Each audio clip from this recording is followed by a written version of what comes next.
Avis vascular centre మన దేశంలోనే the best varicose veins hospitals.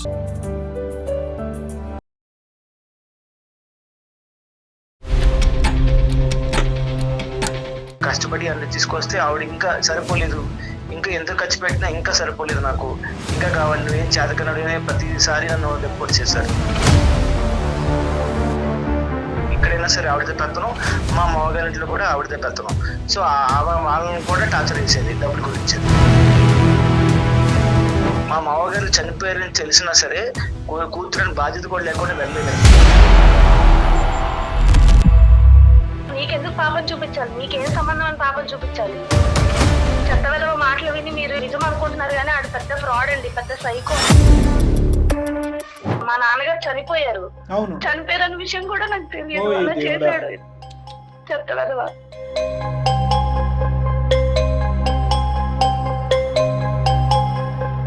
వాళ్ళ ఫాదర్ ని బతుకున్నంత సేపు డబ్బులు డబ్బులు నాకు ప్రతిసారి అడిగేది. ఏం మాట్లాడుతున్నాను, చెప్పు తీసుకొని కొడతాను నీకు. ఇతనేం చేస్తుంటారండి? కట్నం తీసుకుంటూ నువ్వు ఎన్ని నంగనాచి కబుర్లు ఆడినా వాళ్ళు నమ్ముతారేమో కానీ నేను నమ్మను సార్. ఆవిడ అన్ని అబద్ధాలు చెప్తుంది సార్. మరి అబద్ధం ఏంటి? నువ్వు ముద్దు పెట్టుకోబోతుంటే అమ్మాయి కొడుతున్నట్టు ఫీల్ అయిందా? నువ్వు రివర్స్లో చెప్తున్నావు ఏంటి మాకు స్టోరీ? ఆ అమ్మాయికి గట్టిగా వార్నింగ్ ఇచ్చేసి నీ విడాకులు కూతుర్ని తీసుకొచ్చి ఇచ్చేస్తాం అనుకున్నావా? Home delivery. మా ఫ్యామిలీ నుంచి నా కమ్యూనికేషన్ ఆఫ్ చేసి నన్ను హౌస్ అరెస్ట్ చేశాడండి ఒక 3 months. అది బ్రతికే ఒక అబద్ధం. అమ్మాయి డబ్బులు ఇవ్వని అన్నారు కదా, అందుకే మేము మీతో మాట్లాడుతున్నాం, చూడడం కదా, అందుకే నా తమ్ముడు ఇప్పుడు కూడా నన్ను శత్రువులా చూస్తున్నాడు.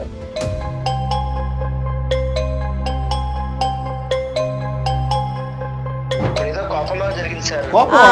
కోపంలో మనుషులు చంపేస్తారా? తండ్రి కూతురు బంధం కూడా తెంచేసుకుంది మీ అమ్మాయి అన్నట్టుగా మాట్లాడతావా? సార్ ఇదంతా కాదు సార్, నాకు అమ్మాయికి వద్దు సార్, నాకు ఆ బిడ్డలు ఇప్పించండి, లేదంటే నాకు పాపలను పంపించండి. ఏం ఆటలుగా ఉందా వినోద్? విడాకులంటే వీడికి డివోర్స్ కాదు సార్, జైల్లో పెట్టించి ఊచలు లెక్క పెట్టించారు. ఒక అమ్మాయి అంటే డబ్బులు ఇచ్చే ఏటీఎం మిషన్ లో చూసిన ఇలాంటి వాళ్ళకి జైల్లో పెట్టించాలి సార్.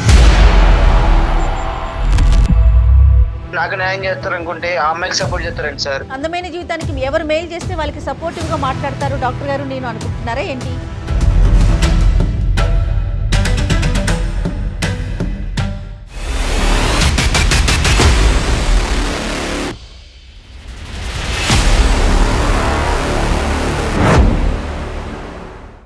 నమస్తే కళ్యాణ్ గారు. వినోద్ అని మనకి మెయిల్ చేశారండి. వైఫ్ అండ్ హస్బెండ్ మధ్య ఇష్యూ. ఈ ఇష్యూలు కాస్త ఏమవుతుందంటే పిల్లలు ఉన్నారే వాళ్ళ మీద ప్రభావం పడుతుంది అని ఆలోచించట్లేదండి. ఎవరికి బలం ఎక్కువ ఉంటే వాళ్ళు తీసుకుని వెళ్ళిపోవటం, వాళ్ళ దగ్గరే ఉంచుకోవటం, సెకండ్ పార్ట్నర్కి చూపించకపోవటము, కలవనీయకపోవటము, ఇలాంటి ఇష్యూస్ ఉంటే మనం ఫస్ట్ ప్రయారిటీ ఇస్తాము. ముఖ్యంగా మీతో మాట్లాడించేస్తే అది సార్ట్ అవుట్ అవుతుంది అనే ఒక ఉద్దేశంలో కాల్ చేస్తాను.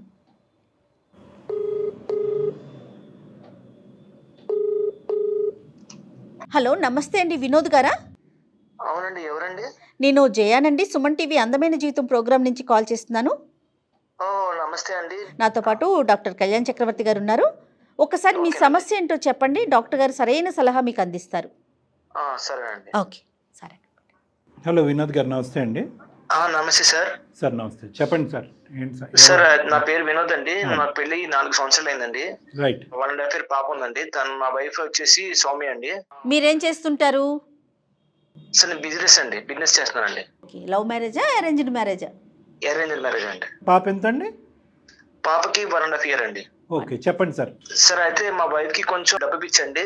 అంటే ఎక్కువ ఖర్చులు చేయడం, లగ్జరీగా బతకాలనుకోవడం, ఇప్పుడు నాకు ఇది కావాలి అది కావాలని చెప్పడం, అందరితో కొంచెం కంపేర్ చేసుకోవడం, పక్కింటి వాళ్ళు ఎలా ఉన్నారు, ఎదురింటి వాళ్ళు ఎలా ఉన్నారు అని కంపేర్ చేస్తూ ఉంటే కొంచెం గొడవలు అయినాయి సార్. పాప పుట్టిన తర్వాత కూడా ఇంకా ఎక్కువైనాయి సార్. అంటే మా అన్నయ్య కొంచెం సాఫ్ట్వేర్ సార్, నేనైతే బిజినెస్ అండి.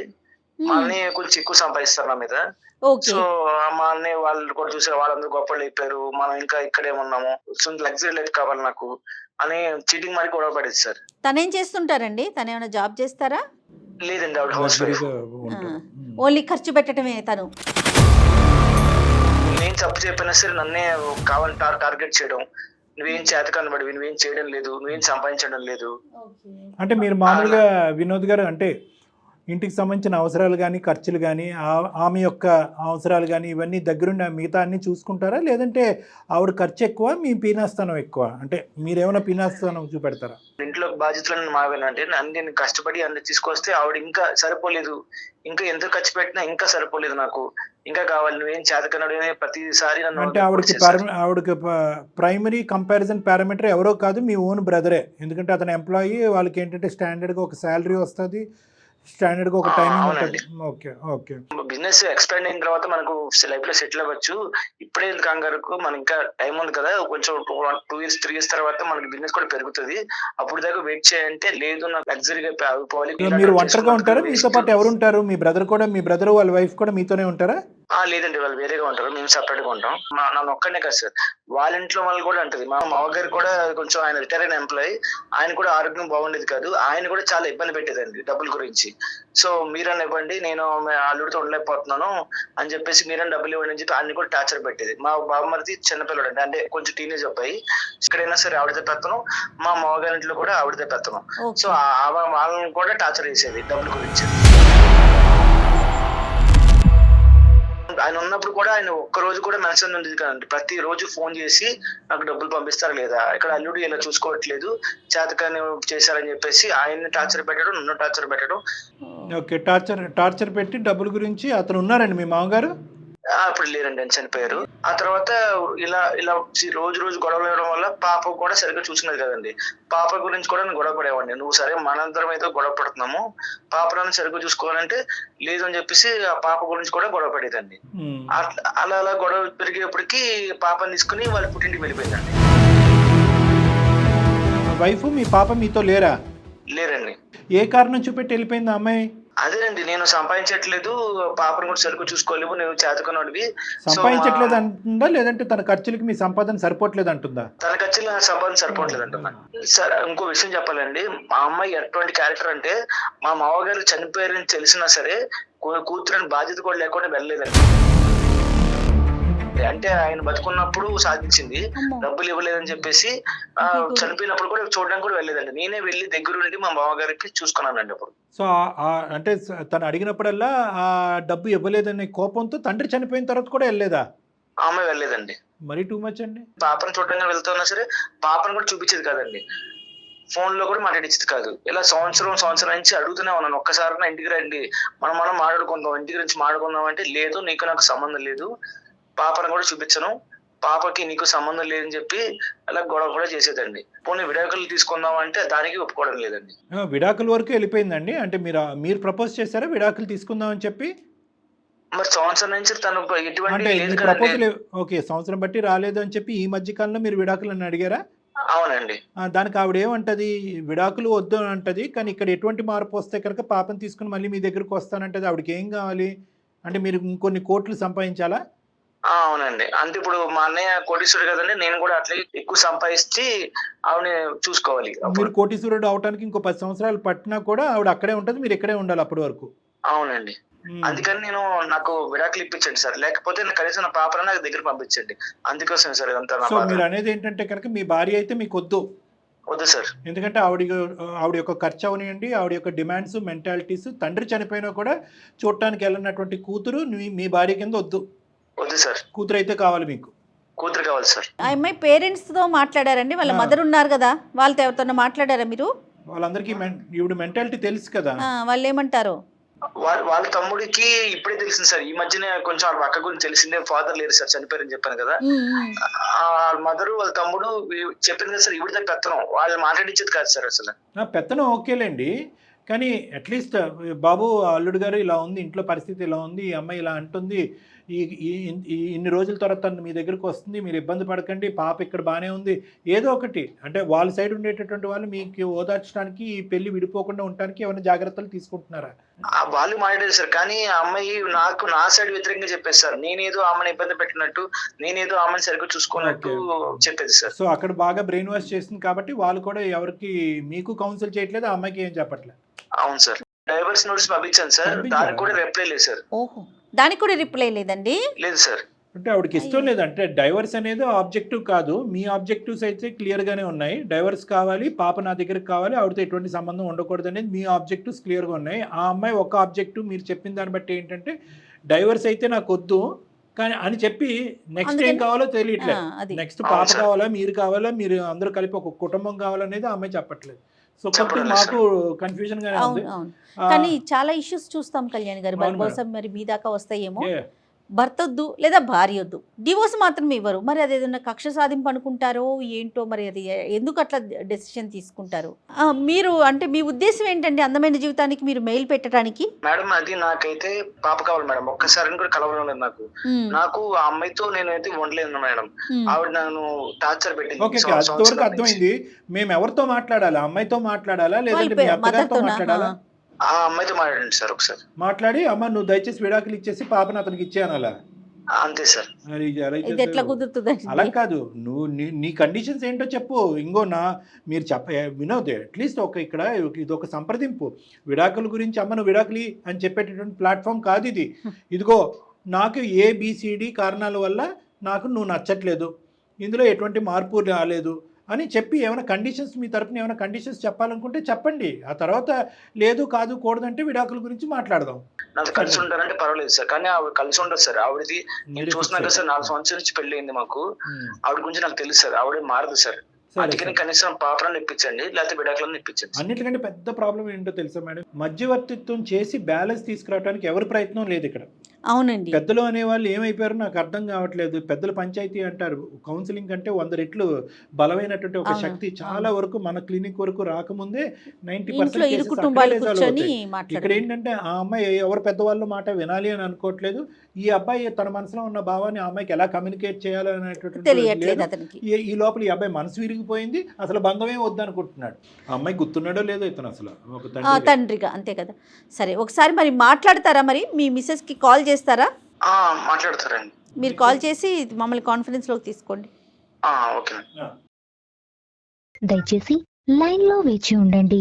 The person you are speaking with has put your call on hold. Hello, ఏం చెప్పు. ఏంటి సౌమ్య, నేను ఎన్నిసార్లు ఫోన్ చేసినా ఫోన్ ఎత్తవు. నేనేమో డైవర్స్ పంపించాను, దానికి రిప్లై ఇవ్వవు నువ్వు. ఏం మాట్లాడాలి నీతో? ఎందుకు నీకెందుకు పాపని చూపించాలి? నీకేం సంబంధం అని పాపని చూపించాలి? అది కాదు సౌమ్య, సంవత్సరం అయిపోయింది, మన పాపను ఒక్కసారి చూడాలి కదా. నువ్వు డ్రామా చెయ్యని, నీకు పాపని చూపించడం అవి కుదరదు. నువ్వు వేసిన నక్క వేషాలన్నీ నాకు తెలుసు, కానీ నువ్వు ఎందుకు ఫోన్ చేస్తున్నావు చెప్పు ముందు. నీకు డైవర్స్ ఇవ్వను. అందుకే మన ప్రాబ్లం సాల్వ్ అవ్వట్లేదని చెప్పి అందమైన జీవితానికి నేను పంపించాను, మన మెయిల్ పే చేశాను, మన ప్రాబ్లం చెప్పాను వాళ్ళకి. వాళ్ళు మాట్లాడతారు నీతో. ఎవరికి ఫోన్ చేస్తా, ఎవరికి చెప్తావు? వాళ్ళు మాట్లాడతారు. మేడం లైన్ లో ఉన్నారు, ఒకసారి. నమస్తే అండి సౌమ్య గారు. సౌమ్య గారు మరోలా అనుకోవద్దండి. మీ హస్బెండ్ మాకు మెయిల్ పెట్టారు, ఒక చిన్న పాప ఉంది, పాపను కూడా చూసే అవకాశం నాకు దొరకట్లేదు, నాకేం చేయాలో అర్థం కావట్లేదు, అవసరమైతే నేను డివోర్స్ కి రెడీ అన్నట్లుగా. నువ్వు మీడియాలో కూడా పెట్టేస్తావా? నువ్వు ఎలాగా కూడా బ్రతకనివ్వను. అలా అనుకోవద్దు సౌమ్య గారు. సౌమ్య గారు ఇది ఒక మంచి వేదిక అండి, అందమైన జీవితం. నాతో పాటు డాక్టర్ కళ్యాణ్ చక్రవర్తి గారు కూడా ఉన్నారు. అంటే మిమ్మల్ని ఏదో వీధిలో పెట్టాలనో మిమ్మల్ని బయట నన్ను ఏం చేయాలనుకుంటున్నావు? మా నాన్నకు దూరం చేసావు, ఇంకేం చేయాలనుకుంటున్నావు? కదమ్మా, మీ నాన్నగారికి దూరం చేయటం ఏంటమ్మా సౌమ్య? అంటే నీ వర్జన్ వినకుండా మేము ఎటువంటి కంక్లూజన్ కి రాలేదమ్మా. చెత్త విధవ మాటలు విని నిజం అనుకుంటున్నారు, కానీ ఆడు పెద్ద ఫ్రాడ్ అండి, పెద్ద సైకో అతను. నా తండ్రి నాకు దూరం చేసిన సైకో. ఇప్పుడు నా ఇంట్లో ఉన్నా కూడా నా తమ్ముడు కూడా కనీసం నాతో మాట్లాడట్లేదు. ఇదంతా విచిత్రంగా ఉందమ్మా, మాకే ఆశ్చర్యంగా ఉంది. ఒక చిన్న నీడనిచ్చింది, దాన్ని కూడా ఉండనివ్వట్లేదు. ఇప్పుడు నన్ను వీధిలో పెట్టేశాడు ఇంకా ఏకంగా నా మీడియాలో. అయ్యో అట్లా అనుకోవద్దమ్మా. ఒక్క సబ్జెక్ట్ పక్కన పెట్టమ్మా, ఇది పబ్లిక్ ప్లాట్ఫామే కానీ సమస్యలకు పరిష్కారం చెప్పేటటువంటి ప్లాట్ఫామ్. అట్లీస్ట్ నీ బాధ ఏదుందో అట్లీస్ట్ వినడానికి మేము రెడీగా ఉన్నాం. అతని వర్జన్ అనేది మేమేమి గుడ్డిగా నమ్మలేదు. నీ యొక్క వాదన ఏది అనేది వినకుండా మేము ఎటువంటి కంక్లూజన్కి రాము. మీ ఇద్దరికి హెల్ప్ చేయడానికే, ఇన్ఫ్యాక్ట్ నీ బాధ తీరటానికి గురించి ఈ ఎపిసోడ్ అని నువ్వు అనుకో. మీ తండ్రి దగ్గర నుంచి కూడా నిన్ను దూరం చేశాడన్నో. అసలు ఏం జరిగిందమ్మా? మా నాన్నగారు చనిపోయారు. అవును, ఆ చనిపోయిన విషయం కూడా నాకు తెలియకుండా చేశాడండి నన్ను. Oh my God.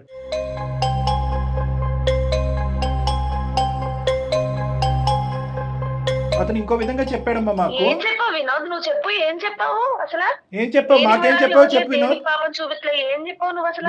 అదంతా వదిలేసే, వాళ్ళ తండ్రి గురించి నువ్వు మాకేం చెప్పావో చెప్పు నాన్న. వాళ్ళ ఫాదర్ ని బతుకున్నంత సేపు డబ్బులు డబ్బులు నాకు ప్రతిసారి అడిగేది. ఏం మాట్లాడుతున్నావు నువ్వు? చెప్పు తీసుకొని కొడతాను నీకు. అమ్మ డబ్బులు అమ్మ చెప్తా తర్వాత కొడుతు కానీ అతను అసలు ఏం చెప్తున్నాడు వినమ్మా. సోది మాటలు తప్పించి ఇంకేం ఉండదు. ఇంకా మేము అతని మాట విన్నో, అంతే. ఇంకా అతని మాట మేము విన్నో. నువ్వు చెప్పమ్మా, నువ్వు చెప్పు అసలు ఏం జరిగింది మొదటి నుంచి చెప్పు. పెళ్ళై 4 సంవత్సరాలు అవుతుంది. మాకు 1 సంవత్సరం పాప ఉంది. మాది అరేంజ్ మ్యారేజ్ అండి. నాకు 30 లక్షలు కట్నం ఇచ్చి చేశారండి ఈయనకి. 30? ఇతనేం చేస్తుంటారండి? 30 లక్షలు కట్నం తీసుకుంటారు. ఎందుకు చేసుకున్నాడు? పెళ్లి అయిన దగ్గర నుంచి డబ్బు డబ్బు డబ్బు డబ్బు డబ్బు డబ్బు అదే పని అండి. ఎప్పుడు మాకు గొడవలే. 30 కాకుండా 30 కాకుండా పాపం నా పెళ్లికే చాలా అప్పు చేసి ఉన్నారండి మా ఇంట్లో వాళ్ళు. హింస పెట్టి కొట్టి తిట్టి ఎన్నిసార్లు మా పుట్టింటికి వెళ్ళినా మళ్ళీ తెచ్చి మళ్ళీ అదే టార్చర్ చేసేవాడు. అన్ని చేసి చెత్త పనులన్నీ చేసి ఇప్పుడేమో మీకు చెప్తున్నాడు అన్ని. మాకేమని చెప్పాడంటే అతను మీకు విపరీతమైన డబ్బు పిచ్చంట, లగ్జరీ పిచ్చంట, ప్రతిరోజు ఒక రాజభోగాన్ని మీరు అనుభవించాలంట. లగ్జరీ నా కారులో తిప్పుతున్నావా? బంగ్లాలు కొన్నావా? 7 వారాలు నగలేసావా? ఏం కొన్నావు చెప్పు నువ్వు నాకు. అదే కదా ఏమని చెప్పి కంప్లైంట్ చేస్తావు? ఏం జరిగింది? నువ్వు నాకు డబ్బు ఇచ్చావా? ఏది చూపించు. నీకు తెలీదా? ఏంటి తెలీదా? అవును, నువ్వు చేసిందే చెప్తాను అక్కడ. ఏం చేశాను? నువ్వు నీకు విడాకులు కావాలని అక్కడికి వెళ్ళావని నాకు అర్థమవుతుంది, కానీ నేనైతే నీకు విడాకులు ఇవ్వను, పాపను కూడా ఇవ్వను. నువ్వు ఎన్ని నంగనాచి కబుర్లు ఆడినా వాళ్ళు నమ్ముతారేమో కానీ నేను నమ్మను. ప్రతిసారి అడుగుతూ కొడుతూనే ఉంటాడండి డబ్బులు కొట్టడం ఏంటయ్యా వినోద్? లేదు సార్, ఆవిడ అన్ని అబద్ధాలు చెప్తుంది సార్. మరి అబద్ధం ఏంటయ్యా? నువ్వు గుర్తు పెట్టుకోబోతుంటే ఆమె కొడుతున్నట్టు ఫీల్ అయిందా? అది లేసి ఏదో కోపంలో అలా మాట్లాడుంటుంది సార్, అంతే సార్. మాటలు కాదు, చేతల గురించి అడుగుతుంది అమ్మాయి. ఎన్నిసార్లు కొట్టుంటే ఎన్నిసార్లు మా పుట్టింటికి వెళ్ళాను. నువ్వు రివర్స్ లో చెప్తున్నావు ఏంటి మాకు స్టోరీ? అంటే మేమంతా నువ్వు చెప్పిందల్లా వినేసి ఆ అమ్మాయికి గట్టిగా వార్నింగ్ ఇచ్చేసి నీకు విడాకులు కూతుర్ని తీసుకొచ్చి ఇచ్చేస్తావు అనుకున్నావా? Home delivery. నా పుట్టింట్లో ఉంటున్నా, నా తమ్ముడు కూడా నాతో మాట్లాడట్లేదు సార్. తను చేసిన దానికి నా తండ్రి దూరం అయిపోయాడు. తమ్ముడు ఎందుకు మాట్లాడట్లేదు? ఇంకా బాధపడతారు కదా మేడం. ఎన్నిసార్లు కొట్టి తగ్గించుకొని మా ఇంటికి వెళ్తాను. మా నాన్నగారు రిటైర్డ్, అయినా ఆయనకి హెల్త్ ప్రాబ్లం కూడా ఉండేది చాలానా. ఓకే, చనిపోయారు కదా మా నాన్నగారు. ఇందాక ఏదో చనిపోయినప్పుడు ఏదో అబద్ధం ఆడారు. చనిపోయారు అంటే మాకు ట్రాష్ అంటే 4 years జర్నీలో చెప్తున్నానండి. కొట్టి కొట్టి కొట్టి మా ఇంటికి పంపించేవాడు. డబ్బు ఎప్పుడు 24 గంటలు డబ్బు తెచ్చు. వాళ్ళు పాపం నా పెళ్లికి చేసిన అప్పే తీర్చుకోలేదు. ఫైనల్ గా నేనైతే డబ్బులు తేను, ఏదంటే ఈమెకి ఎట్లా చేసినా అవ్వదలే ఇంకని చెప్పేసి నా దగ్గర నుంచి ఫోన్ తీసుకొని మా ఫ్యామిలీ నుంచి నా కమ్యూనికేషన్ ఆఫ్ చేసి నన్ను హౌస్ అరెస్ట్ చేశాడండి ఒక 3 months. ఆ టైంలో మా నాన్నగారు చనిపోయారు. ఆ విషయం అసలు నాకు తెలియదు. ఫంక్షన్కి వెళ్ళినప్పుడు మీ నాన్నగారు చనిపోయారంటే నేను ఇంకా చెప్తుంటే నీకు ఇంకా నాకు ఎమోషన్ వస్తుంది. చనిపోయారన్న విషయం కూడా నాకు తెలియదు. అలా చేశాడు. చెప్తాడు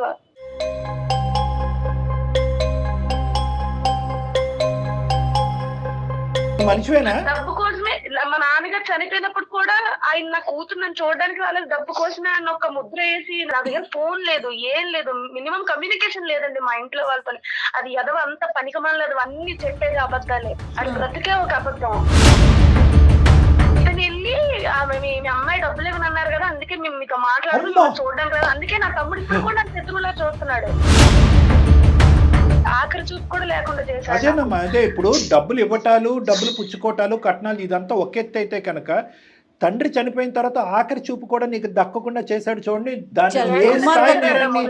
అందుకే నేను ఇంకా బతుకుంటాను కానీ టార్చర్ అంటే ఎటు చూపించాలని నిర్ణయం తీసుకున్నాను.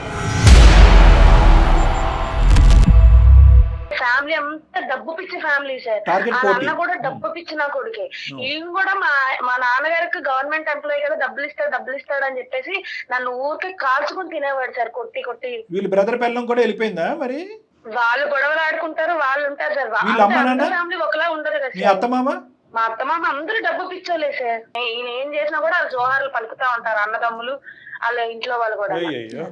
చెత్తవేతం వెనకేసుకుని వచ్చి ఈ రోజు మా నాన్న దగ్గర చచ్చిపోయినప్పుడు కూడా నేను చెడ్డయ్యా, ఆయన చనిపోయారు, ఆఖరి చూపు కూడా లేకుండా చేశాడు. ఇప్పటికైనా మీ అమ్మగారికి నిజాలు తెలుసమ్మా? మీ బ్రదర్ కి తెలుసో లేదో నాకు తెలియదు కానీ మీ మదర్ ఇప్పుడు నమ్ముతున్నారు? మా అమ్మగారికి తెలుసండి.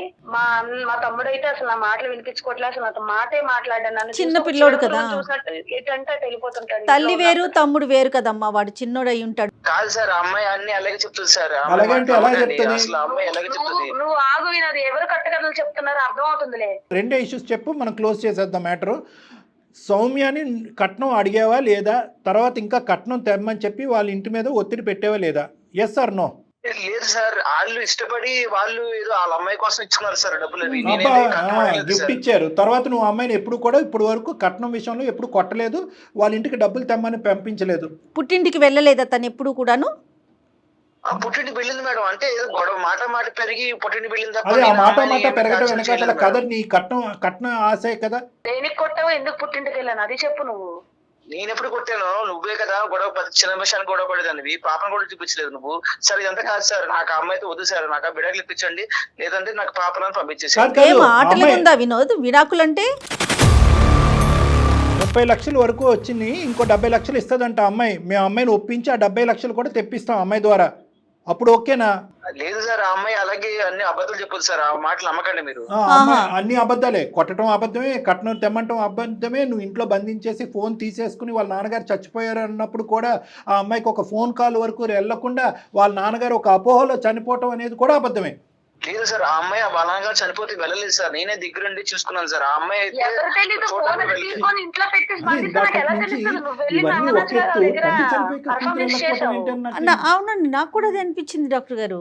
ఏం బాబు వినోద్, ఇప్పటికైనా నిజాలు చెప్పు, ఎందుకంటే మాకు సంబంధించినటువంటి ఎంక్వైరీస్ కూడా మేము చేసుకుంటాము. ఈ నిజాలు అనేటటువంటిది ఎల్లకాలం దాగి ఉండవు. నువ్వు ఏం చెప్పాలనుకుంటున్నావు ఒకసారి ఫైనల్గా చెప్పు, దాన్ని బట్టి ఏం చేయాలనేది మేము ఆలోచిస్తాం. సౌమ్యకి ఎటువంటి హెల్ప్ చేయాలో చేస్తాం మేము. సరే, ఆ అమ్మాయి చెప్పింది నిజం అనుకోండి, నేను చెప్పిన అబద్ధాలు అనుకోండి, నేను తీసుకున్న అమ్మాయి ఏదో టార్చర్ పెట్టానంటుంది కదా, ఓ నేను అయితే నాతో ఎందుకు ఉండడం, అమ్మాయి విడాకులు ఇప్పించేసండి సార్, లేకపోతే నా పాపను నాకు పంపించండి, చాలా ఇదంతా నాకు వద్దు. అమ్మాయి డబ్బులు ఇస్తే విడాకులు అక్కర్లేదు, డబ్బులు ఇవ్వకపోతే విడాకులు కావాలి, నీది అది రూలు. ఏ మొహం చూసి నీ బిడ్డ నీకేమంటావు? సౌమ్య బిడ్డ కావాలి, డైవర్స్ కావాలంటమ్మా, పంపించు. వీడికి డివోర్స్ కాదు సార్, జైల్లో పెట్టించి ఊచలు లెక్క పెట్టించాలి. ఒక అమ్మాయి అంటే డబ్బులు ఇచ్చే ఏటీఎం మిషన్ లో చూసిన ఇలాంటి వాళ్ళకి జైల్లో పెట్టించాలి సార్. వీడికి విడాకులు కాదు, బతుకుంటాడు కానీ నరకం అంటే ఏంటో చూపించాలి. నేను చచ్చే వరకు ఆయన చచ్చినా కూడా ఇట్లానే అనుభవించాలి సార్, ఎందుకంటే నాలాగా ఇంకొక ఆడపిల్ల జీవితం నాశనం అవ్వకూడదు అతని చేతుల్లోని. నా తండ్రికి నన్ను దూరం చేసి నన్ను ఎంత షాక్ పెట్టి ఎంత బాధ పెడుతున్నా, నా ఇంట్లో వాళ్ళని కూడా నాకు దూరం చేసి శత్రువులో చూసేలా చేశాడు సార్.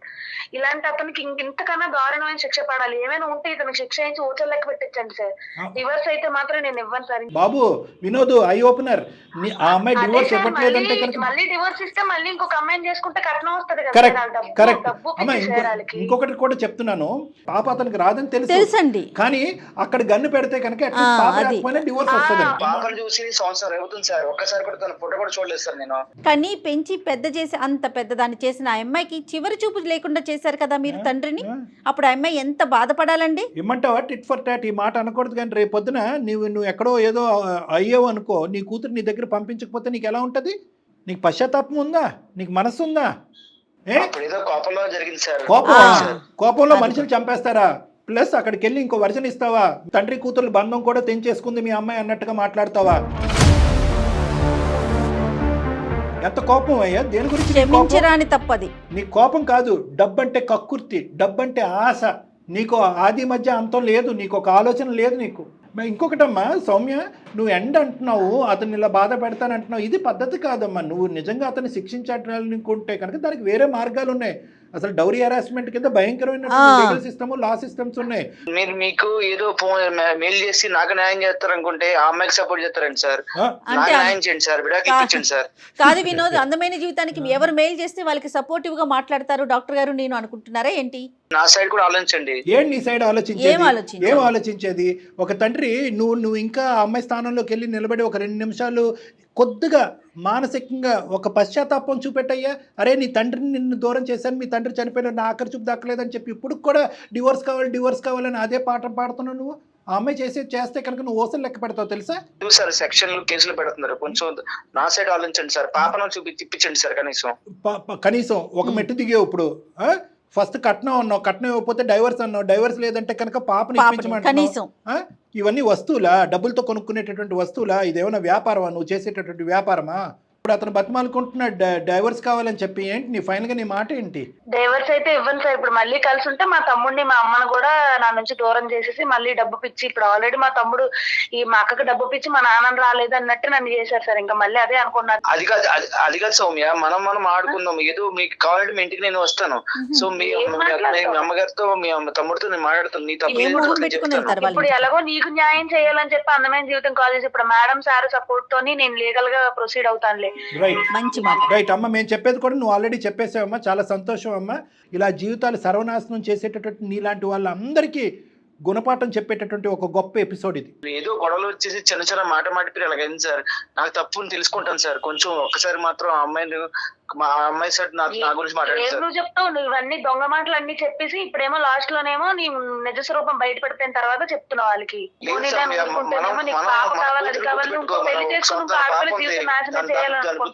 దాని గురించి మాట్లాడుకున్నాం. కూతురు ఇప్పుడు గుర్తుకొచ్చిందా మీకు? ఆ బాధతో చనిపోయినటువంటి ఆ తండ్రిని కూడా తీసుకురా, మీ ఆవిడ నీ దగ్గరికి వస్తుంది ఆటోమేటిక్ గా. మీరు రప్పిస్తాం ఒకసారికి అమ్మాయి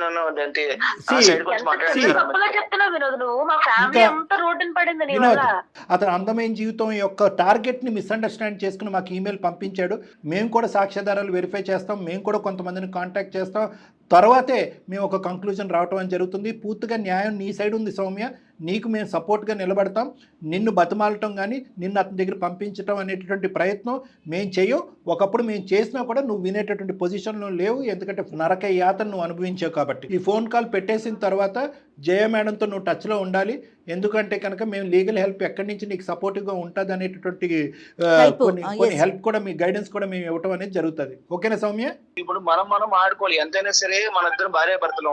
సో దీంట్లో మూడో వ్యక్తి రాకూడదు కదా. సో వాళ్ళకి న్యాయం చేస్తారు.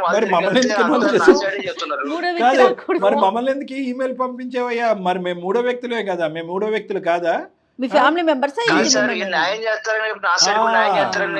కావాల్సిన న్యాయం నీకు కావాలి. నీకు కావాల్సినటువంటి కట్న న్యాయం కానీ, నీకు కావాల్సిన డివోర్స్ న్యాయం కానీ, నీకు కావాల్సినటువంటి బిడ్డ న్యాయం కావాలి. దేవుడు ఎక్కడైతే న్యాయం చేయాలనుకుంటాడో అక్కడే న్యాయం జరుగుతుంది. ఆ అమ్మాయికి ఇప్పుడు న్యాయం జరగాలి. ఆ అమ్మాయికి కాదు, నీ బిడ్డకు కూడా న్యాయం జరగాలి. ఆ విధంగా మేము ఫైట్ చేస్తాం. ఆ అమ్మాయి నేను నచ్చ చెప్తాను, ఒక్కసారి పంపించండి సార్, మాట్లాడమని సార్. మీరు న్యాయం చేస్తారని మీకు చేశాను సార్. మేము నీకు ఆల్రెడీ న్యాయం చాలా చేసాం. నీ మాటలు చాలా విన్నాం, నీ కాకమ్మ కబుర్లు చాలా విన్నాం. డబ్బు కక్కుర్తు పడినటువంటి ఒక ఆడదాన్ని శిక్షించండి అంటూ మాకు పంపించినటువంటి ఈమెయిల్ మేము చాలా తరువుగా చదివాం. ఒక భయంకరమైనటువంటి ఆడదాని దగ్గర నుంచి నాకు విముక్తి కలిగించండి అనేటువంటి డివోర్స్ ఇప్పించండి అనే అంశాన్ని కూడా చాలాసేపు విన్నాం. ఇంకా వినాలి అని మేము అనుకోవట్లేదు. ఆ అమ్మాయికి న్యాయం ఏ విధంగా న్యాయం జరగాలో ఆ అమ్మాయి చేయడానికి మేము రెడీగా ఉన్నాం. సౌమ్య, నువ్వు మా కాంటాక్ట్లో ఉండమ్మా. మా నెంబర్ కూడా ఇప్పుడు మెసేజ్ పంపిస్తారు. మీ నెంబర్ మా దగ్గర ఉంది, మేడం పంపిస్తారు. నా సైడ్ గురించి ఆలోచించండి.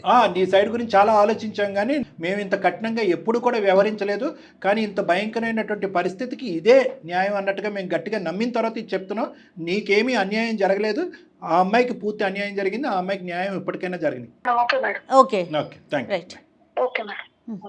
కానీ అసలు ఎంత అంటే వాళ్ళు ఎవరు మెయిల్ పెడితే వాళ్ళ వైపు వెళ్ళిపోతుంది అట్లా అనుకుంటున్నారు ఏంటో. మేము ఎవరు అంటే ఫస్ట్ ముందు మేము చెప్తే మాదే నిజం అట్లా అనుకుంటారు కదా డాక్టర్ గారు. అది ఒకటి. ఈమెయిల్ పంపించిన ఒకటి. పోనీ ఈమెయిల్ పంపించిన తర్వాత మన ఫోన్ కాల్ ఆన్సర్ చేసిన తర్వాత, నాన్న నీకేంటి అన్యాయం జరిగిందంటే అతని సైడ్ నుంచి ఒక 10%, 20%, 25% నా సైడ్ కూడా ఈ కట్నం గురించి కక్కుతు పడ్డాను, ఈ విధంగా హింసించాను, బాధపడ్డాను అనేటటువంటి మాట అంటే నీకేమైనా బుద్ధి ఉందా అయ్యా? అలా మాట్లాడతారా నీ భార్య నీకు అని అన్నా ఒక విధంగా ఉండేది. అతను కట్నం సబ్జెక్ట్ తీయలేదు. వాళ్ళ తండ్రి చనిపోయినటువంటి సబ్జెక్ట్ను మార్చేశాడు. క్రూరాతి క్రూరంగా ఒక భార్యని డిస్క్రైబ్ చేశాడు. అసలు కనికరం లేనటువంటి డబ్బు పిశాచి అన్నట్టుగా డిస్క్రిప్షన్ ఇచ్చాడు. పైపెచ్చి ఏంటంటే కాంప్రమైజు, నెగోసియేషను, కౌన్సిలింగ్ అనే పదాలు కాకుండా భార్య డిలీటెడ్. ఎందుకంటే కట్నం రానటువంటి భార్య నాకు ఇమీడియట్ గా డిలీట్ అయిపోవాలి. డివోర్స్ ఇస్తే కనుక నేను పరిగెట్టుకుని ఇంకో అమ్మాయిని చేసుకుంటాను, కూతుర్ని గిఫ్ట్ గా పంపించండి. చూడండి, ఇంత కక్కుర్తి అయినటువంటి మనిషి, ఇటువంటి మనస్తత్వం, దయాదాక్షిణ్యాలు లేనటువంటి ఈ మనిషితో ఏ ఆడదాన్ని పంపిస్తామండి? తండ్రి చనిపోయిన తర్వాత కూతుర్ని పంపించలేదండి. చెప్పకపోవటం విషయం చెప్పకపోవటం డాక్టర్ గారు చాలా బాధాకరమైన విషయం కదా. సౌమ్యకి పూర్తి మద్దతు ఇద్దాం మనం. కానీ డాక్టర్ గారు మీరు పాపని తీసుకెళ్లే ఉద్దేశం అతనికి లేదండి. ఓన్లీ డివోర్స్ కోసమే. కాకపోతే ఆ అమ్మాయిని మనకి ఎరగా చూపిస్తున్నాడు అంతే, వదులుతాడనేసి. సో సౌమ్యతో నేను మాట్లాడి తనకి హెల్ప్ చేద్దామండి. నమస్తే.